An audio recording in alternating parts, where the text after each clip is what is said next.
Good morning बच्चों। Last class में हमने फंडामेंटल यूनिट्स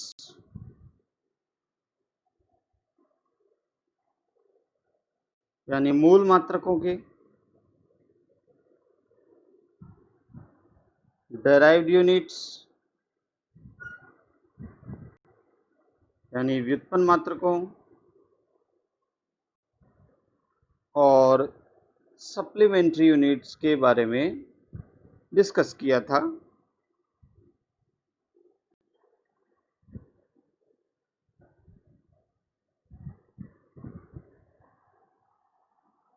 अब इस वीडियो में हम पढ़ेंगे विमाओं के बारे में। विमा यानी डायमेंशन के बारे में।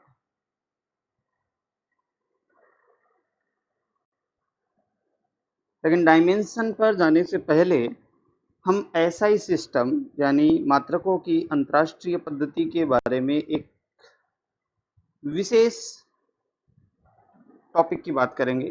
देखिए, एसआई सिस्टम की यहाँ पर हम थोड़ा सा डिस्कशन करते हैं इसका, उसके बाद में हम विमाओं पर चलेंगे।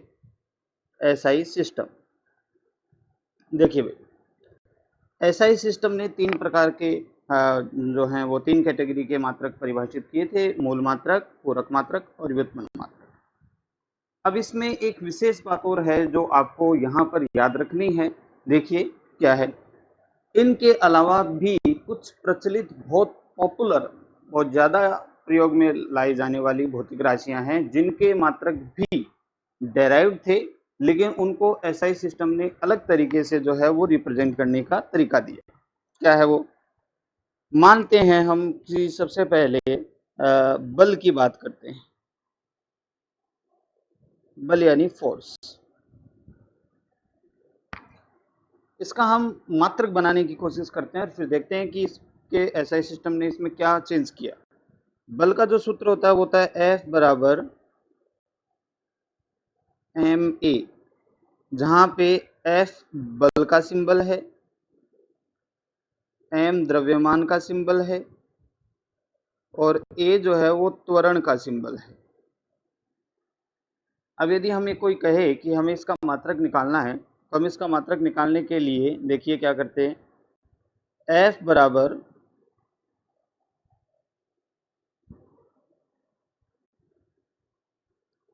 m इंटू a, द्रव्यमान अपनी जगह है और त्वरण जो है वो होता है वेग बट्टा समय, यानी वेग में परिवर्तन बट्टा समय।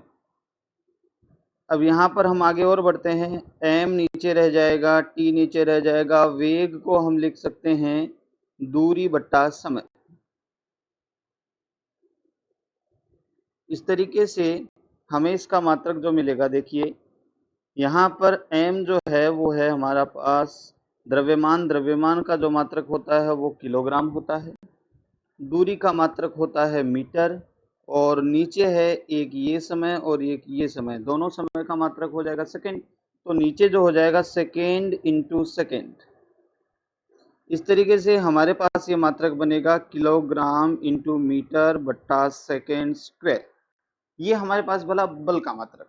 लेकिन एसआई सिस्टम ने इस मात्रक के बारे में ये बताया कि भाई ये ज़्यादा प्रयोग में लाए जाने वाला मात्रक है और इसका जब हमने व्युत्पन्न मात्रक निकाला तो किलोग्राम इंटू मीटर बटा सेकेंड स्क्वायर हमें ये मात्रक इसका मिला। तो इस मात्रक की हम बात करें तो एसआई सिस्टम ने इस मात्रक को कहा कि आप इस मात्रक को न्यूटन लिख सकते हैं सीधा।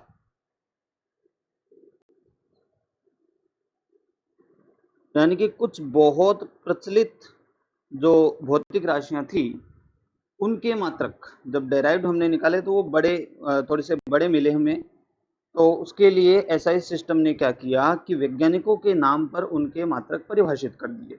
जैसे बल का हमने सूत्र से जब इसका मात्रक निकाला तो इसका मात्रक आ रहा था किलोग्राम इंटू मीटर बटा सेकेंड स्क्वायर। इसी मात्रक को, जो इसका ये डेराइव्ड मात्रक है और इसी मात्रक को इसने न्यूटन लिखा। अब यहाँ ध्यान देने वाली बात यह है कि जब भी आपको कहे कि बल का व्युत्पन्न मात्रक क्या होगा, तो ये बल का व्युत्पन्न मात्रक है। और आपको डायरेक्ट पूछे कि बल का एसआई मात्रक क्या होगा, तो ये बल का एसआई मात्रक। बात समझ में आई? चलिए एक एग्जांपल और लेते हैं अपन, फिर इसको समझते हैं। हम दूसरा एग्जांपल ले लेते हैं दाब का। दाब का सूत्र होता है दाब बराबर बल बट्टा क्षेत्रफल। यहाँ पर हम बल का जो अभी हमने निकाला था किलोग्राम इंटू मीटर बट्टा सेकेंड स्क्वायर, और क्षेत्रफल का भी हमने पिछली क्लास में डिस्कस किया था। ये होता है लंबाई गुणा चौड़ाई। इसके हिसाब से इसको लिखें तो लंबाई भी मीटर में मापी जाती है, चौड़ाई भी मीटर में मापी जाती है। तो बल का जो व्युत्पन्न मात्रक इसका क्षेत्रफल का जो व्युत्पन्न मात्रक बना वो बना मीटर स्क्वायर। इस हिसाब से यदि अपन निकालें तो दाब का जो निकलेगा वो निकलेगा, ऊपर तो बल है नीचे क्षेत्रफल है, तो बल की जगह लिख दिया हमने किलोग्राम इंटू मीटर बट्टा सेकेंड स्क्वायर, और नीचे जो क्षेत्रफल की जगह हमने लिख दिया मीटर स्क्वायर। 1 मीटर से 1 मीटर कट जाएगा, और जो दाब का हमारे पास मात्रक आएगा वो आएगा kilogram upon metre into second square. इसी को एसआई मात्रक ने, एसआई सिस्टम ने बताया कि इसको लिखा जाता है पास्कल। इसका उन्होंने नाम दिया पास्कल, और इसको पीएसी लिखा जाता है। तो वैसे उसी तरह से अब यदि आपसे कोई पूछे कि दाब का यानी प्रेशर का व्युत्पन्न मात्रक क्या होगा, तो ये प्रेशर का व्युत्पन्न मात्रक है, और ये प्रेशर का एसआई मात्रक हुआ जो एसआई सिस्टम ने परिभाषित किया। व्युत्पन्न मात्रक तो हमने मूल मात्रकों की सहायता से निकाला है, तो ये तो व्युत्पन्न मात्रक हो गया ये वाला तो। और एसआई सिस्टम ने इसी मात्रक को जो है वो पास्कल कह दिया, तो इसको हम कह देंगे इसका एसआई मात्रक हो गया पास्कल। इस तरह से ध्यान से देखिए हो क्या रहा है कि एसआई सिस्टम ने 7 जो मूल मात्रक परिभाषित किए, उसकी सहायता से हम बाकियों के व्युत्पन्न मात्रक निकाल रहे हैं। लेकिन कुछ ऐसी राशियां थी जो बहुत ज्यादा प्रयोग में आती हैं, इसीलिए वैज्ञानिकों के नाम पर उनके मात्रकों का नामकरण कर दिया गया, जिसको अब हम कहते हैं एसआई सिस्टम का मात्रक। तो दाब का एसआई सिस्टम का मात्रक हो गया पास्कल, बल का एसआई सिस्टम का मात्रक हो गया न्यूटन। इसी तरीके से बहुत सारी राशियां आगे आती जाएंगी, उनका डेराइव्ड मात्रक और उनका एसआई मात्रक जो उनको डायरेक्ट नाम दिया वैज्ञानिकों के नाम पर। तो ये 2 कैटेगरी यहाँ पर हो गई, तो ये ध्यान में रखना। इस तरह से बहुत सारी राशियां हैं, धीरे धीरे जैसे जैसे अपन सिलेबस में बढ़ते जाएंगे वैसे वैसे हम इनका जो है वो ये यूज आती जाएंगी और हम इनको पढ़ते जाएंगे। यहाँ पर सिर्फ मैंने एग्जाम्पल दिया है कि दाब बल ऐसी राशियां हैं जिनके व्युत्पन्न मात्रक की जगह वैज्ञानिकों के नाम पर परिभाषित एसआई मात्रकों का प्रयोग ज्यादा किया जाता है। बार बार हमें ये किलोग्राम मीटर पर सेकेंड स्क्वायर दाब की जगह लिखने की जरूरत नहीं है, हम उसको डायरेक्ट क्या लिख सकते हैं, पास्कल लिख सकते हैं। तो इस तरीके से एक कैटेगरी और है जो वैज्ञानिकों के नाम पर इनकी परिभाषा, इनके मात्रकों की परिभाषा दी गई। तो ये चीज आप ध्यान में रखिएगा बच्चों। जैसे जैसे हम सिलेबस में बढ़ते जाएंगे वैसे वैसे हम और राशियां पढ़ते जाएंगे। मैं आपको जहां जहां भी इसका यूज होगा बताता जाऊंगा। सिर्फ ये मैंने यहाँ पर इंट्रोडक्शन दिया है कि ऐसा भी एसआई सिस्टम में मात्रकों को प्रयोग किया जाता है। अब बेसिकली यहाँ तक हमने मूल मात्रक पढ़ लिए, व्युत्पन्न मात्रक पढ़ लिए, पूरक मात्रक पढ़ लिए, साथ में हम उस कैटेगरी को भी पढ़ लिया जो वैज्ञानिकों के नाम पर भौतिक राशियों की मात्रक को परिभाषित करते हैं। अब हम चलते हैं इस आज के टॉपिक पर जो है डायमेंशन या विमान। देखिए थोड़ा सा नया जो है आपको लग सकता है क्योंकि आप इनिशियल फेज में हैं, धीरे धीरे ये यूज होती जाएंगी और आप इनके आदी हो जाएंगे, ये कॉमन लगने लग जाएगा आपको। तो चलिए हम बात करते हैं विमाओं की। इसको इंग्लिश में कहते हैं डायमेंशन। पहले हम इसकी डेफिनेशन की बात करते हैं बच्चों।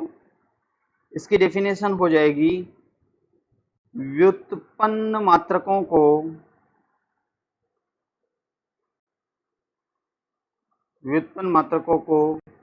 मूल मात्रकों की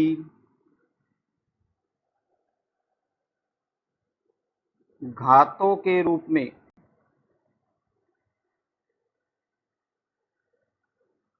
प्रदर्शित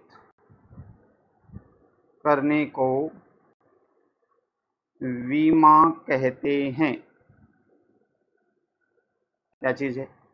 देखो, व्युत्पन्न मात्रक जितने भी हैं हमने पढ़ा है कि व्युत्पन्न मात्रक बनने मूल मात्रकों से ही हैं। जो जो मूल मात्रक काम आएगा संकेत के रूप में, उनकी घातों के रूप में यदि हम लिख दें तो वो जो हमें समीकरण मिलेगा, जो हमें फॉर्मूला मिलेगा, उसे हम कहते हैं विमा या विमीय सूत्र। बात समझ में आई? देखिए मैंने क्या कहा, मैंने कहा है कि जितने भी व्युत्पन्न मात्रक हमने पढ़े हैं एग्जाम्पल के तौर पर, या हम जो भी आगे पढ़ेंगे, वे सारे मूल मात्रकों, उन 7 मात्रकों से बने हुए होते हैं। जो जो मूल मात्रक जिस व्युत्पन्न मात्रक में काम आया है, उनके संकेत के रूप में, उनकी घातों के रूप में लिखने का जो तरीका है, उस तरीके को कहा जाता है विमा। Representation of direct unit in the term of power of fundamental units. देखिए क्या है, इनको धीरे हम पढ़ते जाएंगे, ये समझ में आता जाएगा। पहली बात तो ये है कि हमें यहाँ पर मूल मात्रकों के संकेत चाहिए, तो हम दोबारा से हमारे मूल मात्रक लिखते हैं।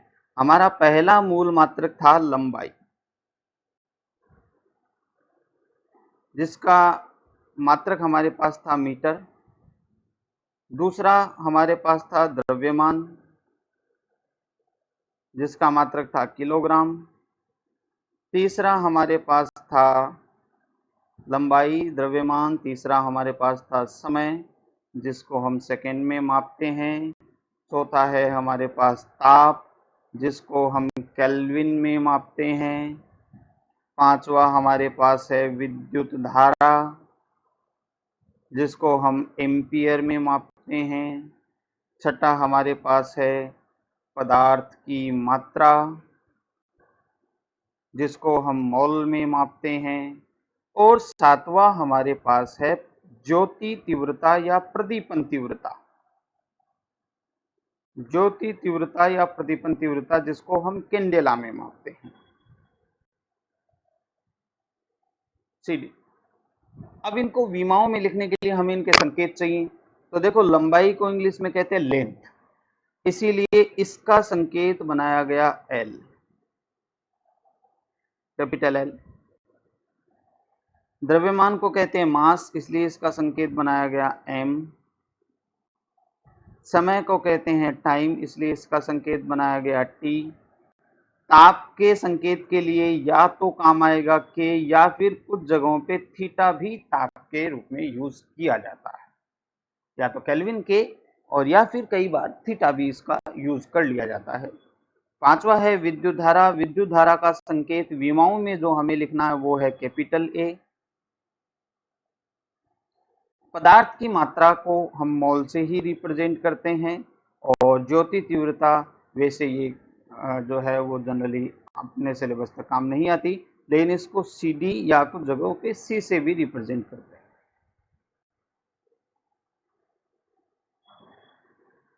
बेसिकली सबसे ज्यादा आपके जो काम आएगी वो ये है एमएलटी, यानी द्रव्यमान, लंबाई और समय। हमें व्युत्पन्न मात्रकों को मूल मात्रकों की घातों के रूप में लिखना है, इसके लिए हमें मूल मात्रकों के संकेत चाहिए। तो यहाँ पे देखना, ये 7 मूल मात्रक हैं। 7 मूल मात्रकों के ये हमारे पास जो है वो इनके मात्रक हैं, और ये इनके संकेत हैं, ये इनके संकेत। तो इनको हमें यूज करना होता है। देखिए अब हम आगे बढ़ते हैं, विमाओं को लिखने की कोशिश करते हैं। यहाँ पर हम एग्जाम्पल के तौर पर चलते हैं।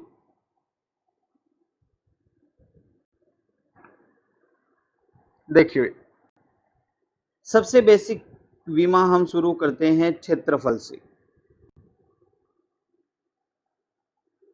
क्षेत्रफल यानी एरिया, इसकी विमा लिखते हैं।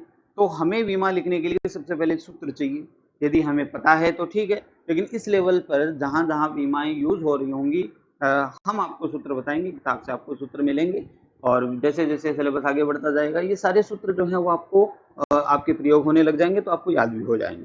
तो सबसे पहले क्षेत्रफल हमारा बेसिक है, इसका सूत्र हमने छोटी क्लासों में पढ़ा हुआ है। क्षेत्रफल को यहाँ हम एरिया को यदि अपन बात करें तो इसका सूत्र होता है लंबाई गुणा चौड़ाई। यहाँ पे ध्यान से देखना, लंबाई को मीटर में रिप्रेजेंट किया जाता है, चौड़ाई को भी मीटर में, तो इसका जो मात्रक हुआ वो तो हुआ मीटर स्क्वायर। और यदि हमें इसकी विमा लिखनी हो तो लंबाई और चौड़ाई दोनों के लिए ही ये वाला सिंबल काम आएगा, एल। तो इसका सिंबल यदि अपन लिखें तो ये बनेगा एल और ये भी बनेगा एल। इस तरीके से इसका जो मात्रक हुआ वो तो हुआ मीटर स्क्वायर और इसकी जो विमा हुई वो हुई L2। दोनों अलग अलग चीजें हैं, ध्यान रखना बच्चों, ये इसका व्युत्पन्न मात्रक है और ये इसकी विमा है। दोनों अलग अलग तरीके से आपसे पूछी जाती है, अलग अलग इनका रिप्रेजेंटेशन होता है। तो क्षेत्रफल का मात्रक हुआ मीटर स्क्वायर और इसकी विमा हो गई L2, स्क्वायर नहीं L2 बोलते हैं इसको। तो ये क्षेत्रफल की विमा हो गई। आगे बढ़ते हैं हम, इसमें और थोड़ी सी राशियों की विमाएं निकालते हैं, हम इसकी प्रैक्टिस करते हैं। तो बढ़ते हैं आगे। दूसरी राशि हम ले लेते हैं नंबर 2। ये राशि हम ले लेते हैं आयतन यानी वॉल्यूम। आयतन की जो होता है वो होता है लंबाई गुणा चौड़ाई गुणा ऊंचाई। अब मैं आपको सिर्फ विमाएं लिख रहा हूँ, वैसे यदि इसका मात्रक पूछे तो metre into metre into metre यानी मीटर क्यूब, लेकिन हमें विमाएं लिखनी है तो हम इनकी विमाएं लिखते हैं। लेंथ के लिए एल, चौड़ाई भी लेंथ होती है, इसके लिए भी एल, ऊंचाई भी लेंथ होती है, इसके लिए भी एल। इस तरीके से आयतन की जो विमा बनेगी वो बनेगी L3।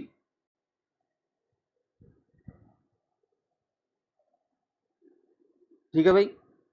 तीसरा एग्जाम्पल हम बढ़ते हैं, इसमें कई सारे एग्जाम्पल हम करेंगे तो हमें इसकी प्रैक्टिस हो जाएगी। सबसे बेसिक हमें चाहिए विमाओं, किसी भी राशि की विमा लिखने के लिए हमें चाहिए उसका सूत्र। यदि हमें पता है तो अच्छी बात है, और यदि हमें नहीं पता तो हमें कहीं से उसका सूत्र पहले लेकर आना पड़ेगा।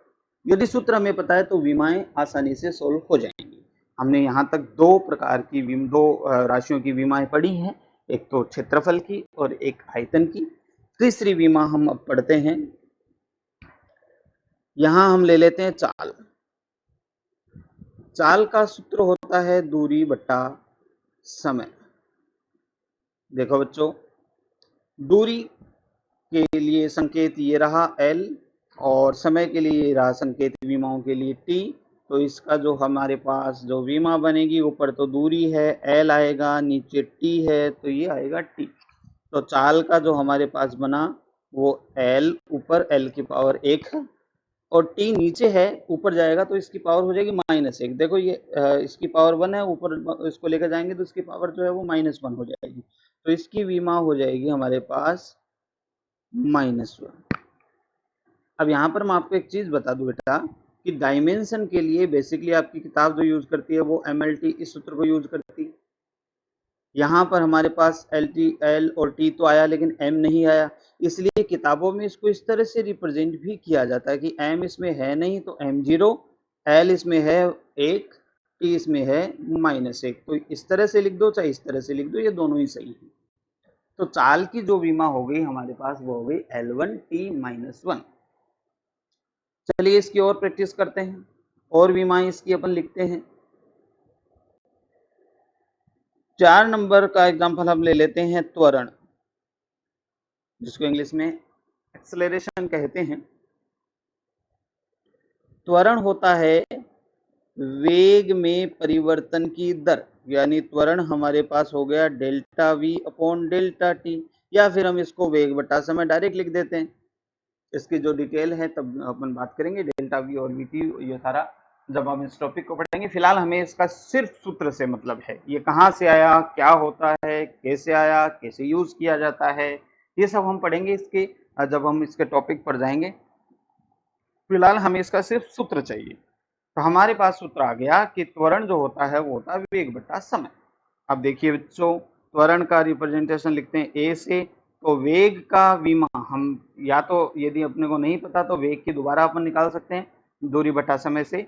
वैसे हमने अभी इसको यूज किया है तो हम यहाँ पे सीधा लिख देते हैं कि भाई जो वेग था उसकी विमा हमारे पास आई थी L1t-1 और नीचे है समय और समय की विमा होती है t। इस तरह से त्वरण की जो हमारे पास विमा आएगी वो आएगी L1t। देखिए बच्चों, एक t-1 तो ऊपर है, एक t नीचे है, तो नीचे वाला जब ऊपर जाएगा तो वो भी माइनस का हो जाएगा। तो यहाँ पर देखिए m-t-1 था और नीचे वाला भी जाएगा तो ये t-1। अब आपने छोटी क्लासों में पढ़ा है कि आधार समान होते हैं तो घातें जुड़ जाती हैं। तो इस तरीके से हम इन दोनों घातों को एक साथ लिख दें तो ये बन जाएगा t-2। तो हमारे पास जो त्वरण की विमा आएगी वो ये आएगी L1t-2। क्षेत्रफल, आयतन, वेग, त्वरण। अब हम आगे बढ़ते हैं और विमाएं निकालते हैं उन सब राशियों की जिनका सूत्र अभी तक हमने पढ़ लिया। जो नहीं पढ़ी है उनका सूत्र मैं आपको यहाँ पे बताऊंगा। हमें उस सूत्र से फिलहाल कोई मतलब नहीं है, सिर्फ हमें उस सूत्र की सहायता से विमा निकालनी सीखनी है कि यदि हमारे पास सूत्र आ जाए तो उसकी विमा हम कैसे निकालें। चलिए 5वें नंबर की हम राशि कर लेते हैं। अब बल का अभी मैंने आपको डिटेल बताया था। बल का मात्रक हमने निकाला था व्युत्पन्न, उसको एसआई मात्रक में क्या लिखते हैं वो भी हमने लिखा था। अब हम उसकी विमा निकालेंगे। तो बल का सूत्र हमने अभी बताया था। बल का सूत्र होता है F बराबर ma, जहाँ पे m द्रव्यमान है और a त्वरण है। तो देखिए भैया, द्रव्यमान के लिए हम संकेत ये दोबारा देख लीजिए, द्रव्यमान के लिए संकेत काम आएगा m, है ना। तो और त्वरण की हमने विमा निकाल रखी है। तो भैया द्रव्यमान यानी m के लिए हमने संकेत लिखा कैपिटल M। ठीक है, यहाँ पे कंफ्यूजन जो हो जाता है इनिशियल लेवल पर वो बच्चों को ये हो जाता है कि ये m जो है वो कई बार वो मीटर से कंफ्यूज हो जाते हैं और L लिख देते हैं। ध्यान से सुनना, मीटर जो है उसका तब संकेत के रूप में आएगा जब हम उसका सूत्र लिख रहे हों, उसका मात्रक लिख रहे होंगे, लेकिन ये तो इसका सूत्र है। इस सूत्र में हर चीज का अपना अपना मतलब है। यहाँ मैं आपको बता रहा हूँ कि m का मतलब होता है द्रव्यमान और द्रव्यमान का संकेत आएगा कैपिटल M। उसी तरीके से अब ये आगे जो a है ये त्वरण है और त्वरण का संकेत हमने अभी लिखा है। त्वरण की विमा ये रही L1t-1, L1t-2 सॉरी। तो ये जो हमारे पास बल की विमा बनेगी बच्चों वो बनेगी m1L1t-2, मोस्ट पॉपुलर डायमेंशन, सबसे ज्यादा प्रयोग में आने वाली ये विमा है। आपको घोट लेनी, उसको याद कर लो, ये तो भूलना ही मत। m1L1t-2 ये हुई बल की विमा। अब आपको समझ में आ रहा होगा कि हम विमाएं कैसे लिखते हैं। हमें व्युत्पन्न मात्रकों को मूल मात्रकों की घातों के रूप में लिखना होता है। इसके लिए हमने सातों मूल मात्रकों के संकेत लिखे। मात्रक अलग है, संकेत अलग है। ठीक है, हमने सातों मूल मात्रकों के संकेत लिखे हैं। इन सातों मूल मात्रकों के संकेत के आधार पर हम विमाएं लिख रहे हैं। हमारे पास क्षेत्रफल की विमा हो गई, हमारे पास आयतन की विमा हो गई, हमारे पास चाल की विमा हो गई, हमारे पास त्वरण की विमा हो गई, हमारे पास बल की विमा हो गई। ठीक है, और आगे हम अपन बढ़ते हैं। तो नेक्स्ट हम निकालते हैं, अब हम निकाल लेते हैं कार्य। बच्चों फिजिक्स में जो कार्य का सूत्र होता है वो होता है बल गुणा विस्थापन।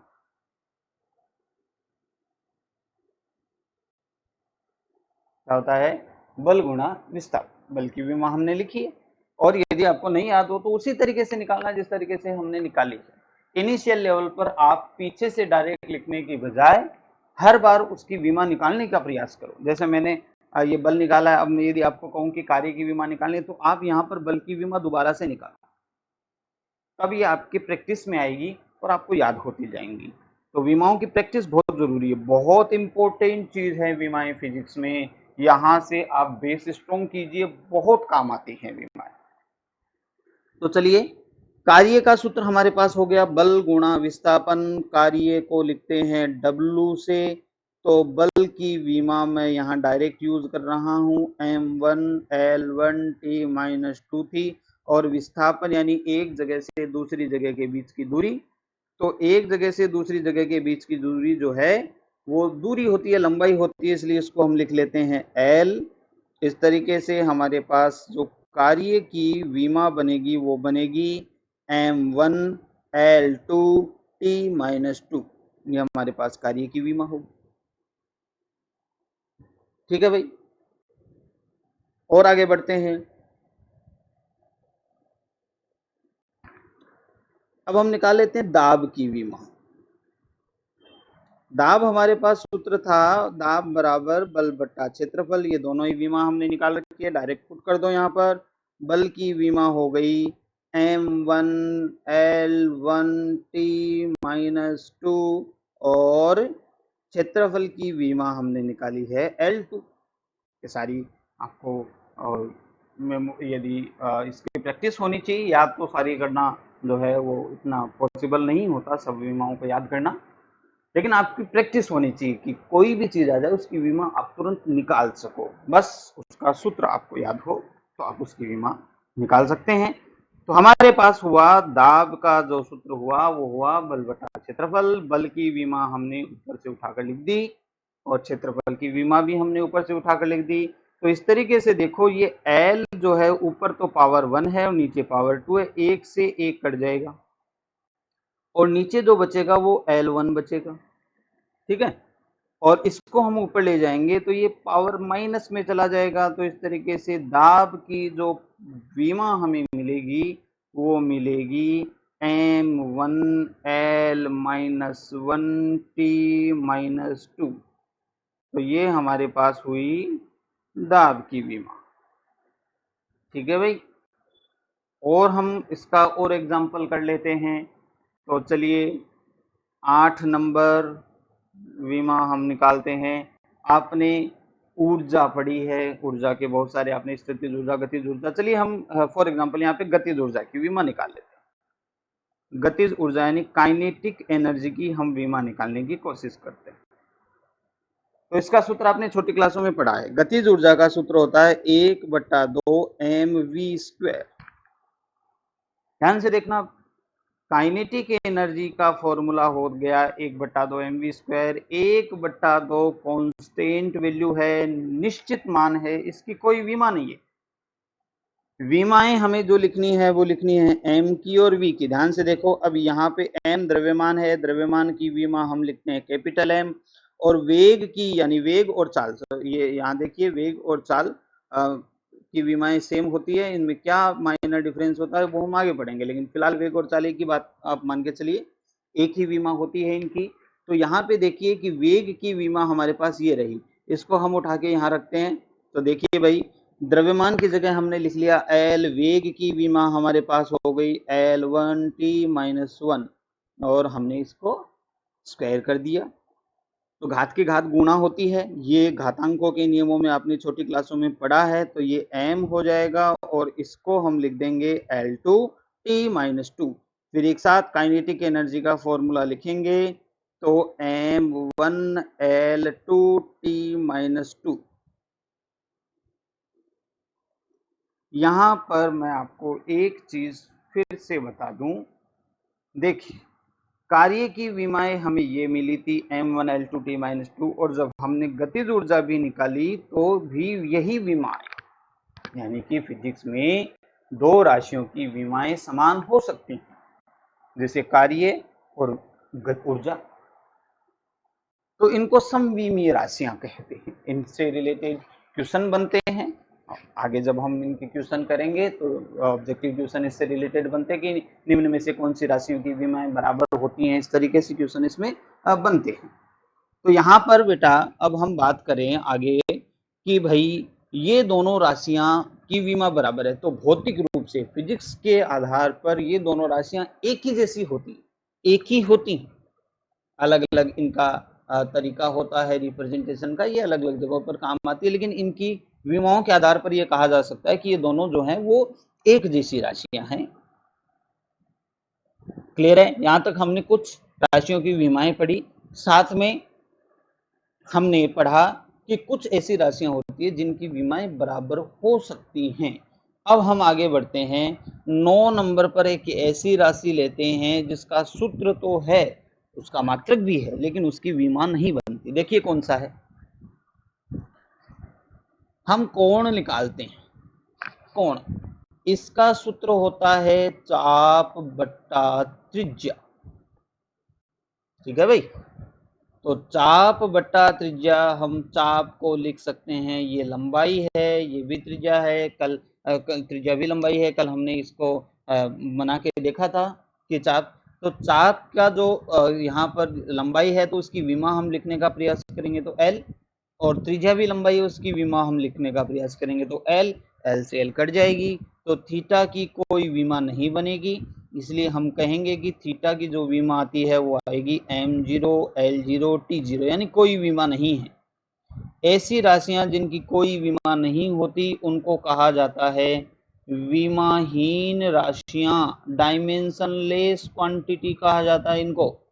तो थीटा यानी कि कोण एक ऐसी राशि हो गई जिसकी विमा परिभाषित नहीं है, उसकी विमा नहीं निकल पा रही, इनको हम कहते हैं विमाहीन राशियां या डायमेंशनलेस क्वांटिटीज।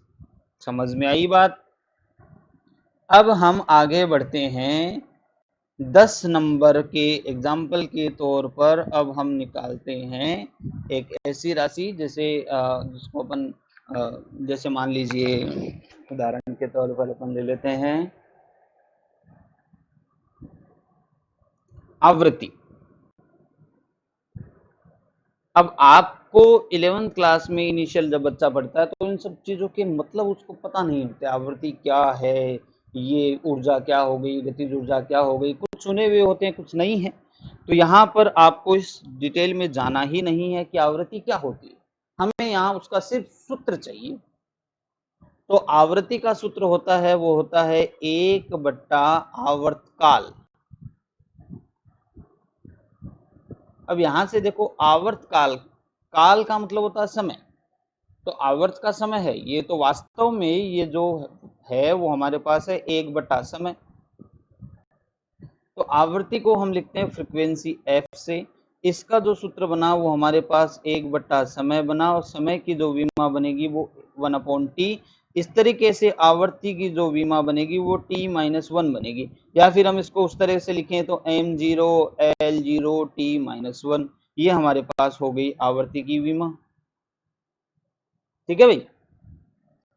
तो ये हमने कुछ एग्जाम्पल यहाँ पे निकाला है। देखो मैं आपको बता दूं क्या क्या हमने यहाँ तक निकाला है। हमने निकाला है एरिया जिसकी विमा थी L2, हमने निकाला है वॉल्यूम यानी आयतन जिसकी विमा थी L3, हमने निकाला है चाल जिसकी विमा थी L1t-1, हमने निकाला है त्वरण जिसकी विमा थी L1t-2, हमने निकाला है बल जिसकी विमा थी M1 L1t-2, हमने निकाला है दाब जिसकी विमा थी m1l-1t-2, हमने निकाला है कार्य जिसकी विमा थी m1l2t-2, हमने निकाला है गतिज ऊर्जा यानी काइनेटिक एनर्जी जिसकी विमा भी इसके बराबर बन रही थी, हम कह रहे थे कि ये दोनों समान विमीय राशि यहाँ है।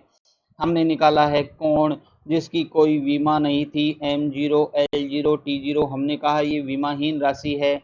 हमने निकाला है आवृत्ति जिसकी विमा हमारे पास बनी थी t-1।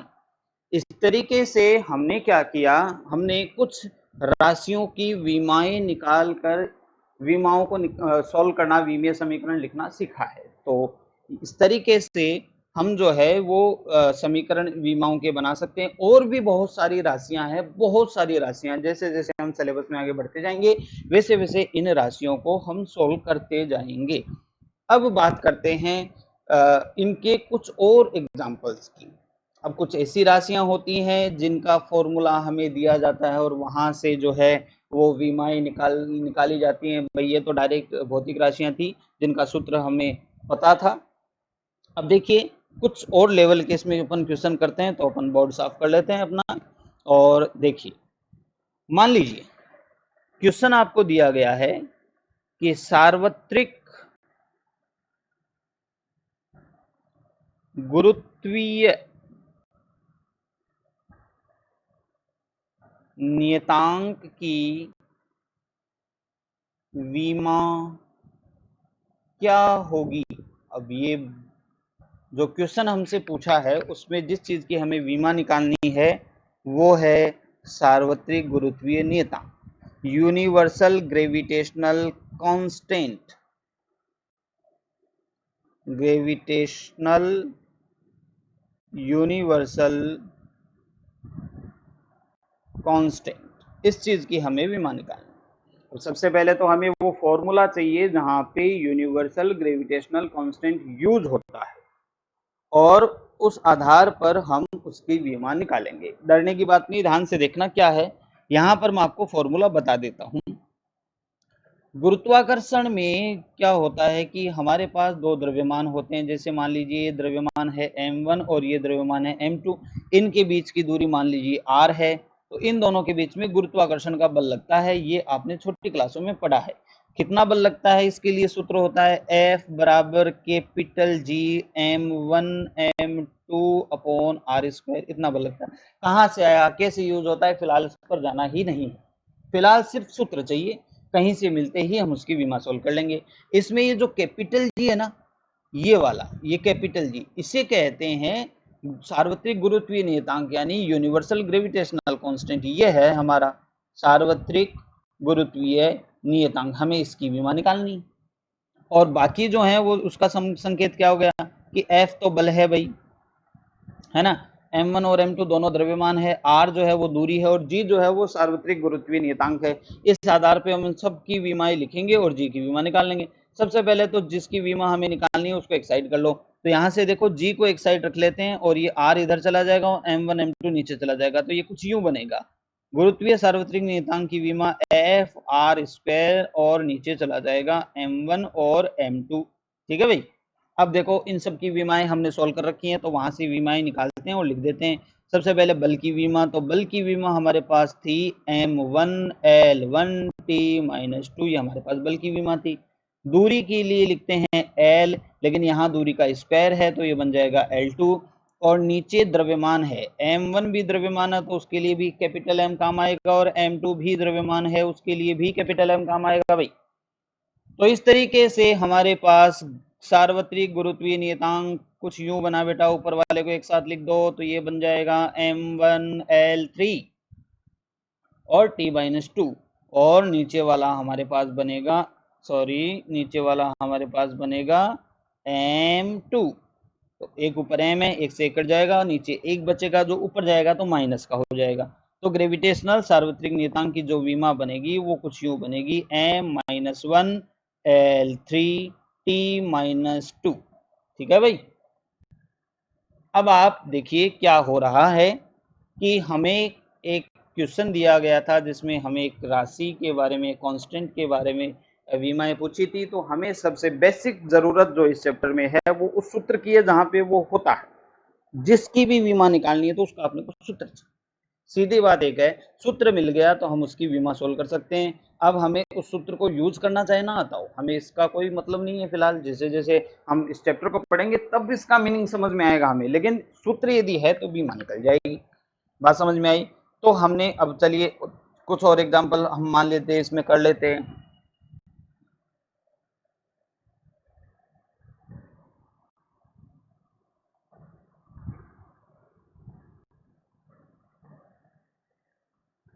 आवेश की विमा क्या होती है?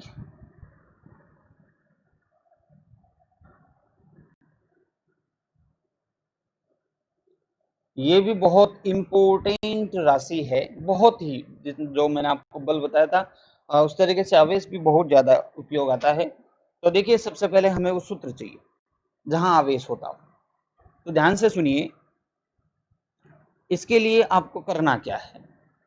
आपने छोटी क्लासों में पढ़ा है कि आवेश प्रवाह की दर को धारा कहते हैं, यानी कि धारा का जो सूत्र होता है वो होता है आवेश बट्टा समय। ये आपने छोटी क्लासों में पढ़ा है। तो यानी I बराबर, आवेश को Q से लिखते हैं बेटा, टाइम T है ही, और धारा को I से लिखते हैं।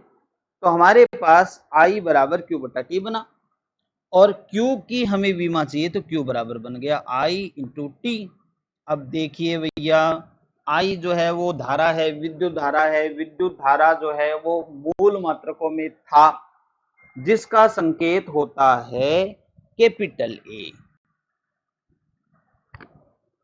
और आगे है हमारे पास समय, समय का संकेत होता है कैपिटल टी। तो इस तरीके से हमारे पास आवेश की जो विमा बनी वो बनी ए टी। ठीक है, तो ये राशि भी बहुत इंपॉर्टेंट है। इस तरीके से हमें किसी भी राशि की विमा के लिए उसका सूत्र चाहिए। चलिए आगे बढ़ते हैं। इसी तरीके से एक और क्वेश्चन इसमें उठा लेते हैं। हमें कहा है कि विद्युत क्षेत्र की विमा क्या होगी।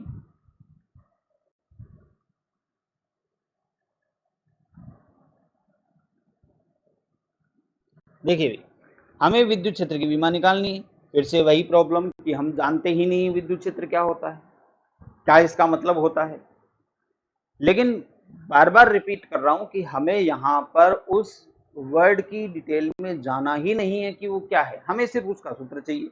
कुछ चीजें हैं जिनका सूत्र अभी अपने को पता होता है, कुछ चीजें आगे अपने सिलेबस में पढ़ेंगे, लेकिन विमाएं को प्रैक्टिस करने के लिए सारे सूत्र मैं आपको बता रहा हूँ। तो विद्युत क्षेत्र की जो विमा बनेगी वो बनेगी, विद्युत क्षेत्र का सिंबल होता है ई, इसका सूत्र होता है एफ बट्टा क्यू। याद के तौर पर बता दूं मैं आपको कि एफ जो है यहाँ पर बल होता है और क्यू जो है यहाँ पर आवेश होता है। अब जैसे ही अपने को इसका सूत्र पता लगा, विमा आसानी से निकल जाएगी। अब तो कुछ बचा ही नहीं है। तो देखिए क्या इसमें सॉल्व करेंगे। ई बराबर ऊपर बल है, नीचे आवेश है। बल की विमा हमें पता है कितनी होती है, m1 l1 t-2, और आवेश की विमा अभी हमने निकाली है 80।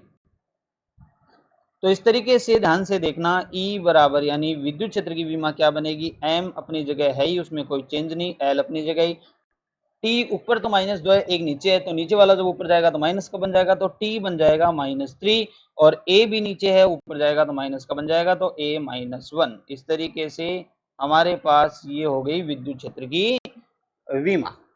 समझ में आई बात। तो इस तरीके से सूत्र यदि आपके पास होगा तो आप विमाओं को आसानी से सोल्व कर सकते हैं, इसमें कोई दिक्कत नहीं है। तो ये आज का टॉपिक हुआ विमाएं। हम आगे इस चैप्टर में पढ़ेंगे कि विमाओं को कैसे कहाँ कहाँ उपयोग होता है इनका, किस तरीके से हम इनका यूज करते हैं। बहुत सारे इनके प्रयोग हैं, और भी हम विमाओं से रिलेटेड डिटेल्स जो हैं वो पढ़ेंगे। आज की क्लास के लिए इतना ही, और भी आगे हम तो आप अब जो अपनी सिलेबस बुक से जो है वो इनके अलावा और जो राशियां हैं उनकी विमाएं निकालने का प्रयास कीजिए।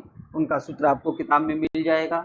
और यदि आपके किसी राशि की बीमा निकालने में कोई प्रॉब्लम आती है तो आप वो हमें कमेंट बॉक्स में पूछ सकते हैं, हम उनका सॉल्यूशन जो है वो आपको प्रोवाइड करवा देंगे।